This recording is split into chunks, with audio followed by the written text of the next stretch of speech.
சிவ சிவ அன்பே சிவம் அறக்கட்டளையில் பயணம் செய்யும் அனைத்து அன்பர்களுக்கும் இனிய இரவு வணக்கம். இன்றைய சிறப்பு விருந்தினராக வந்திருக்கும் டாக்டர் கே அருள்மொழி மேடம் அவர்களை குருவின் சார்பாக வருக வருக என்று வரவேற்கிறேன். மேடம், நீங்க டாபிக் சொல்லி ஸ்டார்ட் பண்ணிக்கலாம். லைஃப் ஸ்டைல் டிசார்டர்னு சொல்லி மேடம் டாபிக் எடுத்திருக்காங்க. இது வந்து பகுதி 1ன்னு சொல்லி சீசன் ஆரம்பிக்கிறாங்க. ஃபர்ஸ்ட் டைம் பேச வந்திருக்காங்க. 1 செகண்ட் வெல்கம் பண்ணிக்கிறேன் மேடம். நம்ம ட்ரஸ்ட்ல நீங்க நிறைய இந்த மாதிரி அவேர்னஸ் ஸ்பீச் வந்து கொடுக்கணும்னு சொல்லி கேட்டுக்கிறோம். நன்றி. நீங்க ஸ்டார்ட் பண்ணிக்கலாம். கண்டிப்பா சார். எல்லாருக்கும் வணக்கம். இன்னைக்கு வந்து இந்த டெலகிராம் லைவ்னால இங்க எல்லாரையும் வந்து சந்திக்கிறதுக்கு ஒரு வாய்ப்பு கொடுத்த இந்த சிவசிவா அன்பே சிவம் அறக்கட்டளையை ரொம்ப அருமையா நடத்திட்டு இருக்கிற பாலகிருஷ்ணன் சாருக்கு என்னோட மனமார்ந்த வாழ்த்துக்கள், பாராட்டுக்கள். இந்த மாதிரி செஷன் வந்து இன்னும் நிறைய தொடரணும். ஜெனரல் பப்ளிக் இந்த மாதிரி மருத்துவம் சம்பந்தமா, யோகா சம்பந்தமா, வாழ்க்கைக்கு ரொம்ப முக்கியமான விஷயங்கள் வந்து எல்லாருக்கும் அவேர்னஸ் கொடுக்கறது வந்து ரொம்ப ரொம்ப பெரிய விஷயம். அது வந்து ரொம்ப சிறப்பா செயல்படுத்திட்டு இருக்க இந்த அறக்கட்டளைக்கு நம்ம மனமார்ந்த பாராட்டுக்கள், வாழ்த்துக்கள். ஸோ இன்னைக்கு வந்து நம்ம டாபிக் உள்ள போயிடலாம். லைஃப் ஸ்டைல் டிசீசஸ், அதாவது வாழ்க்கை முறை நோய்கள். இந்த ஜெனரலா இந்த டாபிக் வச்சே நமக்கு வந்து ஒரு ஐடியா கிடைக்குது. லைஃப் ஸ்டைல்ல வர டிசீசஸ், அதாவது நம்மளோட அன்றாட வாழ்க்கையில ஒவ்வொரு நாளும் சின்ன சின்னதா, அதாவது குருவி சேர்க்கிற மாதிரி அப்படின்னு சொல்லுவோம் இல்லையா, கொஞ்சம் கொஞ்சமா நம்மளே நம்ம உடம்புக்கு சேர்க்கிற ஒரு விஷயம், நம்மளே நம்மள ஒரு நோய்க்கு உள்ளாக்குகிற ஒரு விஷயம் தான் இந்த லைஃப் ஸ்டைல் டிசீசஸ் அப்படின்றது. நம்ம அன்றாட வாழ்க்கையில டெய்லி ரொட்டீன்ல ஏற்படுற சில விஷயங்கள், அது வந்து நமக்கு ஃபியூச்சர்ல பெரிய பெரிய கொடிய நோய்களை உருவாக்கி நம்மளுடைய லைஃப் ஸ்பேனை குறைச்சு நம்மளுடைய இறுதி காலத்துல ரொம்ப சஃபரிங்ஸ், அதாவது ரொம்ப கஷ்டப்பட்டு கடைசி நிலைக்கு கொண்டு போற ஒரு விஷயம் தான் இந்த வாழ்க்கை முறை நோய்கள் அப்படின்றது. நம்மளோட அன்றாட வாழ்க்கையில ஏற்படுற சின்ன சின்ன மாற்றங்கள் தான் அது வந்து ரொம்ப பெரிய அளவுக்கு நமக்கு பாதிப்பை உண்டு பண்ணுது. ஸோ இதுதான் இந்த லைஃப் ஸ்டைல் டிசீசஸ், வாழ்க்கை முறை நோய்கள் அப்படின்றது. இது வந்து ஒரு நான் கம்யூனிகபிள் டிசீஸ் அப்படின்னு சொல்றோம். நான் கம்யூனிகபிள்னா வந்து ஒருத்தருக்கு ஒருத்தர் பரவாத ஒரு நோய், ஒரு தொற்று மாதிரி ஒட்டிக்காத ஒரு நோய் தான் இந்த லைஃப் ஸ்டைல் டிசீசஸ் அப்படின்றது. ஸோ இந்த லைஃப் ஸ்டைல் டிசீஸ் அப்படின்னா அது வந்து என்னென்ன நோய்கள் அதுல வருது அப்படின்னா, முதல்ல டயபெட்டிஸ், ரத்தத்துல சர்க்கரை அளவு அதிகமா இருக்கிறது. அடுத்து உயர் ரத்த அழுத்தம், ஹைப்பர் டென்ஷன், பிளட் பிரஷர்னு சொல்லுவோம் இல்லையா அது. அதுக்கு அடுத்து கொலஸ்ட்ரால், அது இல்லாம கார்டியோவாஸ்குலர் டிசீஸ், இருதய சம்பந்தப்பட்ட நோய், லங் டிசீஸ், நுரையீரல் சம்பந்தப்பட்ட நோய்கள். இது இல்லாம பாரலைசிஸ், அதாவது பக்கவாதம் அப்படின்ற மாதிரி கூட கொண்டு வந்து அனிமியா, இந்த மாதிரி கொலஸ்ட்ரால் லெவல், அப்புறம் வந்து முக்கியமா ஸ்ட்ரெஸ், இதனால கூட நமக்கு இந்த மாதிரி சின்ன சின்னதா ஒண்ணு ஒண்ணா மைல்டா ஆரம்பிச்சு கடைசியில கேன்சர், புற்றுநோய் அப்படின்ற ஒரு கொடிய நோய் அளவுக்கு கூட நம்ம கொண்டு போற ஒரு விஷயம் தான் இந்த லைஃப் ஸ்டைல் டிசீஸ், வாழ்க்கை முறை நோய்கள் அப்படின்றது. இதுதான் இந்த லைஃப் ஸ்டைல் டிசீஸை பத்தி ஒரு ஷார்ட்டான ஒரு விஷயம். நோயற்ற வாழ்வே குறைவற்ற செல்வம். எப்பயுமே இன்னும் சில வருஷங்கள் கழிச்சு நம்ம எல்லார்கிட்டையும் நிறைய பணம் இருக்கும். ஆனா பணம் இருக்கிற எல்லாரும் வந்து பெரிய கோடீஸ்வரனா அப்படின்னு கேட்டா கண்டிப்பா கிடையாது. யார் ஒருத்தர் வந்து முழு ஆரோக்கியத்தோட, உடல்நிலை முழுமையான ஆரோக்கியத்தோட இருக்கிறோமோ அவங்க மட்டும்தான் கோடீஸ்வரர் அப்படின்ற ஒரு விஷயம் நம்ம எல்லாரும் புரிஞ்சுக்க வேண்டிய ஒண்ணு. நோயற்ற வாழ்வே குறைவற்ற செல்வம், இது வந்து ரொம்ப ரொம்ப ஒரு அற்புதமான ஒரு பொன்மொழி. நம்ம எல்லாரும் அன்றாட வாழ்க்கையில தெரிஞ்சுக்க வேண்டிய ஒரு விஷயம்.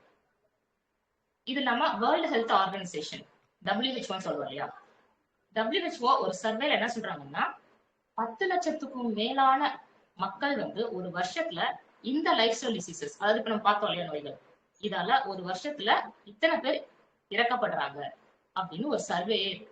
அதுலயும் முக்கியமா பார்த்தா 30ல இருந்து 60 வயசுக்குள்ள இருக்கிறவங்க தான் இந்த மாதிரி சுகர், பிபி, கொலஸ்ட்ரால், ஹார்ட் சம்பந்தம், அப்புறமா லங் சம்பந்தப்பட்ட நோய், இந்த மாதிரியான நோய்கள்ல அதிகமான இறப்பு ஏற்படுது 30ல இருந்து 60 வயசுக்குள்ள இருக்கிற குறிப்பிட்ட இந்த மாதிரியான பீப்புள்ஸ் தான். சோ இததான் வந்து நம்ம திருக்குறள்ல மருந்தன வேண்டாமாம் யாக்கைக்கு அருந்தியது அற்றது போற்றி உணேன் அப்படின்னு ஒரு அழகான ஒரு குறள் இருக்கு. மருந்து அப்படின்னு அதிகாரத்துல 2வது குறளா இருக்கு. அதாவது ஒரு மனுஷனுக்கு மருந்து அப்படின்றது எப்ப தேவைப்படாது அப்படின்னா, நம்மளோட உணவே மருந்தா இருக்கிறப்பதான் இந்த மருந்து அப்படின்ற விஷயம் வந்து நமக்கு தேவைப்படாதுன்னு திருவள்ளுவர் சொல்லியிருக்காரு. மருந்தென வேண்டாம் யாக்கைக்கு அருந்தியது அற்றது போற்றியுனேன். அதாவது உணவுன்றதை நம்ம எப்படி எடுத்துக்கணும்னா, நம்ம முன்னாடி சாப்பிட்ட உணவு செரிச்சிருக்கணும் ஃபர்ஸ்ட். அதுக்கப்புறம் இப்போ பசி எடுத்ததுக்கு அப்புறமா நம்ம சாப்பிடணும். இப்ப நம்ம சாப்பிடுற உணவும் வந்து நம்ம உடலுக்கு ஏத்த மாதிரி நல்ல ஊட்டச்சத்து மிக்க உணவா இருக்கணும். அந்த உணவும் இப்ப இருக்கிற பசிக்கு மட்டும் சாப்பிடணும். அதுவும் நம்மளோட அரை வயிறு மட்டும் உணவு நிரம்பினதா இருக்கணும். மீதி வந்து தண்ணீர் குடிச்சிடணும். இந்த மாதிரி அடுத்த வேலைக்கு அதே மாதிரி நம்ம பசி எடுத்துதான் மறுபடியும் சாப்பிடணும். இது இல்லாம நம்ம உடம்பு வந்து ரொம்ப ஆக்டிவா இருக்கணும். இது எல்லாத்தையும் வந்து சேர்த்து இந்த 2 அடியில ஒரு குறள்ல அழகா அருமையா சொல்லிட்டாரு திருவள்ளுவர். சோ உணவே தான் மருந்து. இப்ப ஆனா நம்மளுடைய லைஃப்ல நம்ம எப்படி மாறிக்கிட்டு இருக்கோம் அப்படின்னா, ஈஸியா ஒரு மாத்திரையில எனக்கு எல்லாமே சரியாயிடும். தலைவலியா ஒரு மாத்திரை போட்டா எனக்கு உடனே சரியாயிடும். உடம்பு குறைக்கணுமா, ஒபிசிட்டியா இருக்குமா, 120 கிலோ வெயிட் இருந்தாலும் ஒரு மாத்திரையிலே எனக்கு வந்து வெயிட் குறைஞ்சிடணும், நான் ஃபிட் ஆகும். இந்த மாதிரி நம்மளோட எதிர்பார்ப்புகள், ஆசைகள், இதனால எல்லாம் வந்து நம்ம அதிக அளவுல நம்ம உடலை வருத்திக்கிட்டு தேவையில்லாத ஸ்ட்ரெஸ் ஆகிடும். இது வந்து ரொம்ப முக்கியமா நம்ம வந்து கவனிக்க வேண்டிய ஒரு விஷயம். ஸோ இந்த லைஃப் ஸ்டைல் டிசீசஸ், வாழ்க்கை முறை நோய்கள் அப்படின்றது ஏன் வந்து நமக்கு வருது அப்படின்னு பார்த்தா, மெயினான காரணிகள், பாசிட்டிவ் ஃபேக்டர் அப்படின்னு சொல்லுவாங்க. காரணிகள் என்னென்ன அப்படின்னா, முதல் முக்கியமான காரணம், அதுவும் இந்த யங் ஏஜ்ல அடல்ட்டுக்கு வர்றது, ஸ்மோக்கிங் அண்ட் ஆல்கஹால். மது அருந்துதல், புகைப்பிடிக்கிறதுனாலையும் இந்த லைஃப் ஸ்டைல் டிசீஸ்ன்றது ரொம்ப ரொம்ப காமனா வருது. அதுல ஸ்மோக்கிங் அப்படின்றது ரொம்ப ரொம்ப ஒரு கவனிக்க வேண்டிய ஒரு விஷயம். ஸ்மோக்கிங்ல ஆக்டிவ் அண்ட் பாசிவ் இருந்திருக்கு. இப்ப ஒரு மனுஷன் சிகரெட் பிடிக்கிறான் அப்படின்னா, அவனுக்கு வந்து அந்த உள்ள லங்ஸ்ல போய் அந்த புகைகள் போய் ஃபியூச்சர்ல அது தொடர்ந்து இருக்கு அப்படின்னா லங் கேன்சரா வர்றதுக்கு வாய்ப்பு உண்டு. அதுவே அவங்கள சுத்தி இருக்கிறவங்களுக்கு அந்த புகை போய் அஃபெக்ட் ஆகுறது பாசிவ் ஸ்மோக்கர். இவங்க ஆக்டிவ், புகை பிடிக்கிறவங்க ஆக்டிவ் ஸ்மோக்கர். அவங்கள சுத்தி இருக்கிறது இவங்களுக்கு அந்த புகையினால வர்ற அந்த பாதிப்புகள்னால அவங்க வந்து பாசிவ் ஸ்மோக்கர் ஆயிடுறாங்க. ஸோ இவங்க மட்டும் இல்லாம அவங்களுக்கும் இந்த லங் சம்பந்தப்பட்ட நோய்கள் வர்றதுக்கான மிக மிக அதிகமான வாய்ப்பு. ஸோ இந்த ஸ்மோக்கிங், ஆல்கஹால் இதனால ரொம்ப அதிக அளவுல யங் ஜெனரேஷன் வந்து ரொம்ப அதிக அளவுல பாதிக்கப்பட்டு இருக்காங்க. இது இல்லாம பார்த்தோம் அப்படின்னா ட்ரக் அபியூஸ், இது இல்லாம முக்கியமா ஹை ஃபேட் டயட். இது வந்து இப்ப கரண்டா ட்ரெண்டிங்கா நம்ம வந்து அதிக அளவுல பாக்குற பேஷண்ட்ஸ்ல சொல்ற விஷயம். ஹை ஃபேட் டயட், நம்ம சாப்பிடுற உணவு வந்து எந்த அளவுக்கு எடுத்துக்கணும்ன்றத நம்ம பார்த்தோம் குரல்ல. இது இல்லாம ஹை ஃபேட் டயட், இப்போ வந்து இந்த late night eating, food street போறது, midnight eating, midnight biryani சாப்பிடுறது, இதெல்லாம் வந்து ரொம்ப ஃபேஷனா நம்ம ட்ரெண்டிங்கா சோசியல் மீடியால போஸ்ட் பண்றதுக்காகவே பண்ற விஷயங்கள் மாதிரிலாம் நிறைய இப்போ வந்துட்டு இருக்கு. இது வந்து ரொம்ப ரொம்ப அபாயகரமான விஷயம். நம்ம ஒரு நாள் தூக்கத்தை இழந்தாலே அதை சரி பண்றதுக்கு நமக்கு ஒரு வாரம் ஆகும். அதே மாதிரி நம்மளுடைய அந்த ஒரு நாள் உணவு அப்படின்றது அது ப்ராப்பரா செரிமானம் ஆகி, அதுவும் நம்ம வந்து எடுக்கிற உணவு முறையை பொறுத்து இருக்கு. எந்த அளவுல எடுக்கிறோம், எந்த வேலையில எடுக்கிறோம், எவ்வளவு குவான்டிட்டி அளவு எடுக்கிறோம், அதை பொறுத்து இருக்கு. இந்த மாதிரி ஹை ஃபேட் டயட், நம்ம கண்ணா பின்னா டேஸ்ட்டுக்கு அப்படின்னு போறது, அந்த highly processed food, outside food, junk இதெல்லாம் சாப்பிடுறது, இதெல்லாம் வந்து உடம்பு வந்து கம்ப்ளீட்டா நம்மளே கொஞ்சம் கொஞ்சமா சிறுசேமிப்பு மாதிரி நம்ம உடம்பு வந்து நம்மளே வந்து நோய் உருவாக்கிக்கிட்டே இருக்கிறோம். கொஞ்சம் கொஞ்சமா கொஞ்சம் கொஞ்சமா டெய்லி பாய்சன் மாதிரி ஒண்ணு ஒண்ணா நம்ம சேர்த்து. இந்த ஹை ஃபேட் டயட் அப்படின்றது லைஃப் ஸ்டைல் டிசீஸ் உருவாகிறதுக்கு ஒரு முக்கியமான காரணமா இருக்கு. தென் லேக் ஆஃப் எக்ஸசைஸ், கம்ப்ளீட்டா எக்ஸசைஸே இல்லாம செடென்டரி லைஃப் ஸ்டைல் சொல்லுவோம். செடென்டரி லைஃப் ஸ்டைல்னா இப்போ வந்து ஐடி ஜாப்ல இருக்கிறவங்க, ஃபுல் டைம் கன்சல்டன்ட், அதாவது காலையில இருந்து ஈவினிங் வரைக்கும் இல்ல நைட் வரைக்கும் கூட உட்கார்ந்து எந்திரிக்க கூட, ஒரு தண்ணி குடிக்க, ஒரு ரெஸ்ட் ரூம் போறதுக்கு கூட எந்திரிக்காம இருக்கிற ஜாப் நேச்சர்ல இருக்கிறவங்க, கண்டினியூஸா காலையில இருந்து ஈவினிங் வரைக்கும் உட்கார்ந்தே வேலை பார்க்கறவங்களுக்கு உண்டான நோயில முக்கியமானது இந்த லைஃப் ஸ்டைல் டிசீஸ். இவங்களுக்கு எந்த ஒரு பிசிக்கல் ஆக்டிவிட்டி கிடையாது. ஃபர்ஸ்ட் வந்து இம்மீடியட்டா டைஜஷனை அது வந்து ஸ்டாப் பண்ணிடும். டக்குன்னு ஒபேஸ் ஆயிடுவாங்க. இவங்களுக்கு வந்து இம்மீடியட்டா ஹார்மோனல் சேஞ்சஸ்னால எல்லா நோயும் வரும். சுகரு, தைராய்டு, இந்த மாதிரி நிறைய பிரச்சனைகள் வரும். முக்கியமான இந்த sedentary lifestyle and physical ஆக்டிவிட்டியே இல்லாததுனால. ஸோ இந்த மாதிரி பிசிக்கல் ஆக்டிவிட்டி இல்லாத நம்ம என்ன மாதிரி இருக்கணும் அப்படின்னா, கண்டிப்பா நமக்குன்னு ஒரு 1/2 மணி நேரம் இல்லை 20 நிமிஷமாவது காலையில இல்லை சாயந்தரம் எடுத்துக்கிட்டு ஒரு 20 நிமிஷம் வாக்கிங், கண்டிப்பா என்ன சாப்பிட்டாலும் சுடு தண்ணி குடிக்கிறது, இந்த மாதிரியான விஷயங்கள் நம்ம கண்டிப்பா பண்ணணும். அதாவது கண்டினியூஸா ஒரு 1 ஹவர் உட்காந்துட்டோம் அப்படின்னா ஒரு 1 மினிட்டாவது அட்லீஸ்ட் எந்திரிச்சு போய் ஒரு தண்ணி குடிச்சிட்டு வர்றதோ இல்ல எழுந்து ரெஸ்ட் ரூம் போயிட்டு வர்றதோ, அந்த மாதிரி ஒரு சின்ன ஒரு பிசிக்கல் ஆக்டிவிட்டியாவது இருக்கும். என்ன நம்ம பிஸியான ஒரு ஒர்க் நேச்சரா இருந்தா கூட இந்த sedentary lifestyle, lack of physical activity, physical exercise இல்லாம இருக்கிறது நமக்கு வந்து ஃபியூச்சர்ல நிறைய நோய்களை உண்டு பண்றதுக்கான முக்கிய காரணியா இருக்கு. இது இல்லாம நம்ம வந்து ஸ்போர்ட்ஸ் ஆக்டிவிட்டி கண்டிப்பா இதுலயாவது இன்வால்வ் ஆகணும். அது வந்து நமக்கு மைண்ட் லெவல்ல வந்து இருக்கிற ஸ்ட்ரெஸ்ஸையும் குறைக்கும். இப்போ ஒரு ஷட்டில் விளையாடுறதோ இல்ல வந்து ஏதாவது அவுட்டோர் கேமோ, இது வந்து ரொம்ப ரொம்ப முக்கியமான ஒரு விஷயம். தென் ஸ்ட்ரெஸ், ஸ்ட்ரெஸ் வந்து ரொம்ப ரொம்ப முக்கியமான ஒரு காரணம். இப்போ வந்து நம்ம எந்த நோயா இருந்தாலும் இது வந்து இந்த நிறைய டெஸ்ட் எல்லாம் எடுத்து பார்த்தா கூட இது இந்த காரணத்தினால வருது, ரத்தத்துல இந்த அளவு அதிகமா இருக்கு, இதனால இந்த நோய் வருது அப்படின்னு சொல்லிடலாம். ஆனா சில விஷயங்கள் இருக்கு, அது வந்து எல்லா டெஸ்ட் எடுத்தாலும் எல்லாமே நார்மலா இருக்கு. எனக்கு வந்து எந்த ஒரு கெட்ட பழக்கமும் கிடையாது, ஸ்மோக்கிங்கோ இல்ல வந்து ஆல்கஹால் இந்த மாதிரி எதுவுமே கிடையாது.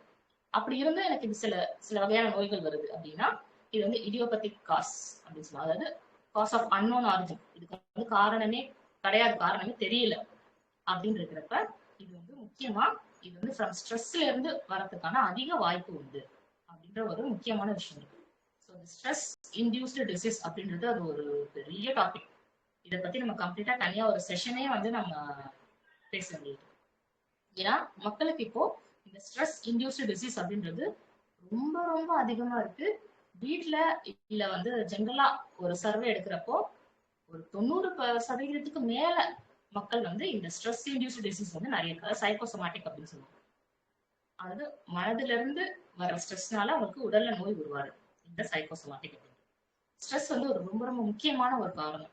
நம்ம ஜென்ரலாவே இப்போ ஒரு சுகர் டெஸ்டோ இல்ல வந்து ஒரு தைராய்டோ இல்ல ஒரு பிபியோ ஏதோ செக் பண்றோம் அப்படின்னா நம்ம வந்து லைஃப்லயோ இல்ல வந்து ஃபேமிலியோ ஏதாவது ஒரு ஸ்ட்ரெஸ்ஸோ இல்ல ஏதாவது பிரச்சனைலையோ ஒரு கவலையிலயோ கொஞ்சம் நல்லா இருந்துட்டே இருக்கும் அப்படின்னா அது நம்மளோட இந்த டெஸ்ட் ரிப்போர்ட்ஸ் தெரியும். டாக்டர்ஸே கேட்பாங்க, என்ன ஏதாவது ஸ்ட்ரெஸ்ஸா இருக்கீங்களா, இதை பத்தி ஏதாவது கான்ஸ்டன்டா யோசிச்சுட்டே இருக்கீங்களா, இந்த மாதிரி கேட்பாங்க. ஸோ இந்த ஸ்ட்ரெஸ், மன அழுத்தம், கவலை அப்படின்றது ரொம்ப ரொம்ப முக்கியமான ஒரு விஷயம், கவனிக்க வேண்டிய விஷயம். எல்லாரும் வந்து இதை வந்து சரி பண்ண முடியும், அதுக்கு மருந்துகள் இருக்கு. அதை நம்ம ப்ராப்பரா எடுக்கிறப்போ ஹோமியோபதி தான் அது ஒண்டர்ஃபுல்லான மெடிசன்ஸ் இருக்கு. இதை சரியான முறையில எடுக்கிறப்போ இதை வந்து நம்மளால கம்ப்ளீட்டா குணப்படுத்த முடியும். அந்த நோயவே அடி வேர்ல இருந்து நம்மளால சரி பண்ண முடியும் இந்த ஸ்ட்ரெஸ் இன்டியூஸ்டு டிசீஸ் அப்படின்ற விஷயம். ஸோ இது வந்து ஒரு முக்கியமான ஒரு விஷயமா இருக்கு லைஃப் ஸ்டைல் டிசீஸ் உருவாகிறது. இத நோய் நாடி நோய் முதல் நாடி அதுதனிக்கும் வாய் நாடி வாக்கச் செய்யும் அப்படின்னு நம்ம திருக்குறள்ல இருக்கு. இதோட அர்த்தம் என்னன்னா, ஒரு நோய் வருது அப்படின்னா அந்த நோய் முதல்ல எதனால வருது அப்படின்னு கண்டுபிடிக்கும். அதுக்கப்புறம் அந்த நோயோட தன்மை அளவு எப்படி இருக்கு அப்படின்னு கண்டுபிடிக்கும். இந்த நோயை எப்படி சரி பண்ணணும் அடுத்துன்னு அடுத்து பார்க்கணும். இதெல்லாம் பார்த்து முழுமையா மருந்து கொடுத்து சரி பண்ணா மட்டும்தான் ஒரு நோயை நம்மளால கம்ப்ளீட்டா சரி பண்ண முடியும். இத திருவள்ளுவர் எப்பவோ சொல்லியிருக்காரு. இதுதான் இந்த லைஃப் ஸ்டைல் டிசீஸ பத்தி ரொம்ப முக்கியமான ஒரு விஷயம். ஸோ இதுதான் ஷார்ட்டா இந்த வாழ்க்கை முறை நோய்களை பத்தின நம்ம கவனிக்க வேண்டிய விஷயங்கள். ஸோ இது வராம நம்ம எப்படி தடுத்துக்கலாம் நம்மள அப்படின்றத நம்ம கண்டிப்பா நம்ம முதல்ல கவனிக்கணும். அதுல ஃபர்ஸ்ட் விஷயம் என்னன்னா, ப்ராப்பர் நியூட்ரியன்ஸ், சரியான அளவு, சரியான வேலையில, சரியான குவான்டிட்டி. அதாவது குவான்டிட்டி அளவை குறைச்சு குவாலிட்டி ஆஃப் ஃபுட். அதாவது இப்ப நம்ம ஒரு பிளேட் சாப்பிட்றோம் அப்படின்னா அந்த பிளேட்ல ஒவ்வொரு வேலையும் என்ன இருக்கு, புரதம் புரோட்டீன் எவ்வளவு இருக்கு, கார்போஹைட்ரேட் எவ்வளவு இருக்கு, இது வந்து மினரல்ஸ் நியூட்ரியன்ஸ் எவ்வளவு இருக்கு, நீர் சத்து எவ்வளவு இருக்கு, இந்த மாதிரி ஒவ்வொரு வேலையும் நம்ம கவனிச்சு உணவு எடுக்கணும். இது ஃபர்ஸ்ட் முக்கியமான விஷயம், நம்ம சாப்பிடுற உணவு அப்படின்றது. அதோட முக்கியமான சாப்பிடுற உணவு நம்ம முழு கவனம் அந்த உணவுல மட்டும்தான் இருக்கணும். டிவி பார்த்துட்டே சாப்பிடுறது, மொபைல் யூஸ் பண்ணிட்டே சாப்பிடுறது, பேசிக்கிட்டே சாப்பிடுறது, சிரிச்சிட்டே சாப்பிடுறது, இதெல்லாம் வந்து அவாய்ட் பண்ண வேண்டிய விஷயம். ஸோ ஃபர்ஸ்ட் வந்து உணவு வந்து ப்ராப்பரா எடுத்துக்கணும். அதுக்கு அடுத்து பிசிக்கல் எக்ஸசைஸ் ரொம்ப ரொம்ப முக்கியம். எல்லா நோயுடைய முதல் முக்கிய காரணமா இருக்காது இந்த லேக் ஆஃப் பிசிக்கல் ஆக்டிவிட்டி. அதனால பிசிக்கல் ஆக்டிவிட்டி ரொம்ப ரொம்ப ரொம்ப முக்கியம். அட்லீஸ்ட் வாக்கிங் இல்ல ஜாகிங் இல்ல வந்து ஸ்போர்ட்ஸ் ஆக்டிவிட்டிஸ் ஏதாவது இந்த மாதிரி நம்மள ஆக்குபை பண்ணிக்கணும். எவ்வளவு பிஸியான ஷெட்யூலா இருந்தாலும் நம்மளுடைய உடல் நலம் தான் நமக்கு முக்கியம். அடுத்து ப்ராப்பர் ஸ்லீப், தூக்கம் வந்து ரொம்ப ரொம்ப முக்கியம். சரியான 7ல இருந்து 8 மணி நேரம் உறக்கம்ன்றது ரொம்ப ரொம்ப முக்கியம். இந்த ஸ்லீப் பேட்டர்ன் அப்படின்றது இப்போ வரும் கரண்ட் ஜெனரேஷனுக்கு ரொம்ப ரொம்ப கம்மியாயிட்டு வருது. அதிக நேரம் முழிச்சிட்டு கண்ணு முடிச்சுட்டு மொபைல் பாக்குறது, மூவிஸ் பாக்குறது, சீரீஸ் பாக்குறது இப்போ வந்து ரொம்ப காமன் ஆயிடுச்சு. இல்லாம சில பீப்புள்ஸ் வந்து நைட் ஷிஃப்ட், டே ஷிஃப்ட் அந்த மாதிரி இருக்கிறது. அந்த மாதிரி அவங்களுக்கு ஆல்டர்னேட்டா மாறி மாறி இருக்கிறதுனால நமக்கே நம்ம உடம்புல என்ன நடக்குது, டைஜஷன் வந்து இம்ப்ராப்பர் ஆயிடும், ஹார்மோனல் ப்ராப்ளம் வந்துடும், ஸ்லீப், இந்த மாதிரி நிறைய விஷயங்கள். ஸோ தூக்கம், சரியான அளவு தூக்கம் அப்படின்றது ரொம்ப ரொம்ப முக்கியம். அதுக்கப்புறம் சில லைஃப் ஸ்டைல் சேஞ்சஸ் நம்ம என்ன பண்ணிக்கணும் அப்படின்னா, ஜங்க் ஃபுட் கண்டிப்பா அவாய்ட் பண்ணிக்கணும். நம்ம roadside food, fast food, street food, இந்த மாதிரி highly processed food, packed food, carbonated drinks, அதாவது நம்ம ஜூஸ் குடிக்கிறோம், 7 அப், மாசா, மிராண்டா, அந்த மாதிரி கார்பனேட்டட் ட்ரிங்க்ஸ் குடிக்கிறது, இது எல்லாத்தையும் நம்ம கம்ப்ளீட்டா அவாய்ட் பண்ணணும். ப்ரிசர்வ்டு ஃபுட், நல்லா கலர்டு ஃபுட், அது பார்த்தாலே நமக்கு சாப்பிடணும் அப்படின்னு ஒரு ஆர்வத்தை தூண்டக்கூடிய உணவுகள், இது எல்லாத்தையும் வந்து கம்ப்ளீட்டா நம்ம அவாய்ட் பண்ணணும். இதனால நமக்கு ஃபுட்ல இருந்து ஃபுட்பால் டிசீசஸ் நிறைய உருவாகும். இப்ப டைஃபாய்டு இந்த மாதிரி ஃபீவர் வந்து இப்போ அதிகமான ஸ்ப்ரெட்ல இருக்கு. இப்போ கரண்ட்லி உணவு தண்ணி மூலியமா கண்டாமினேஷன் ஆஃப் ஃபுட் அண்ட் வாட்டர்னால உருவாகிற நோய்கள் இதெல்லாம். ஸோ அவுட் சைட் ஃபுட்டு கண்டிப்பா நம்ம அவாய்ட் பண்ணணும். யோகா அண்ட் மெடிடேஷன் ரொம்ப ரொம்ப முக்கியம். யோகா எக்ஸசைஸ் அப்படின்றது உடலுக்கு முக்கியம். மெடிடேஷன் அப்படின்றது நம்ம மனசுக்கு ரொம்ப முக்கியம். இந்த மெடிடேஷன் மனம் சம்பந்தப்பட்ட நோய், இது வந்து நிறைய பேர் வந்து அவேர்னஸ் இல்லாம இருக்கிறோம். ஆனா அது நம்ம வாழ்க்கைக்கு ரொம்ப முக்கியமான விஷயமா இருக்கு. ஸோ ஸ்மோக்கிங் அண்ட் ஆல்கஹால் இதை வந்து கம்ப்ளீட்டா அவாய்ட் பண்ணணும். இதனால நம்ம வந்து ஃபியூச்சரை இந்த மாதிரி லைஃப் ஸ்டைல் டிசீசஸ் வராம ஓரளவு நம்மளால காப்பாத்திக்க முடியும். ஸோ இதுதான் இந்த வீடியோல சொல்ல நினைச்ச இந்த லைஃப் ஸ்டைல் டிசீஸ். வாய்ப்புக்கு நன்றி. Thank you sir.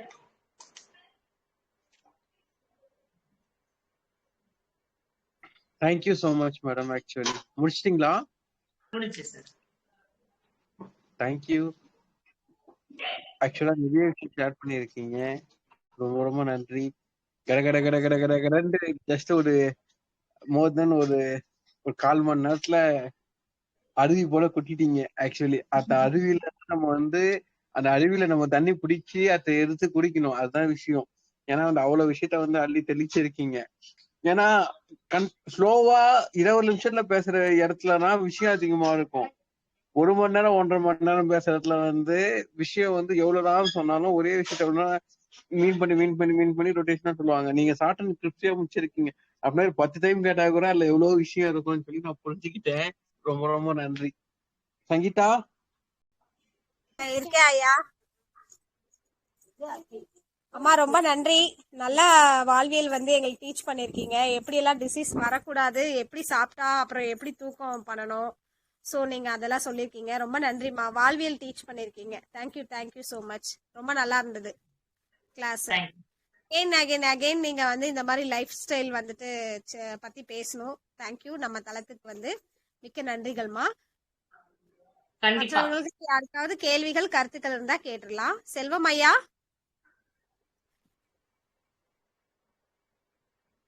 மாலாமா,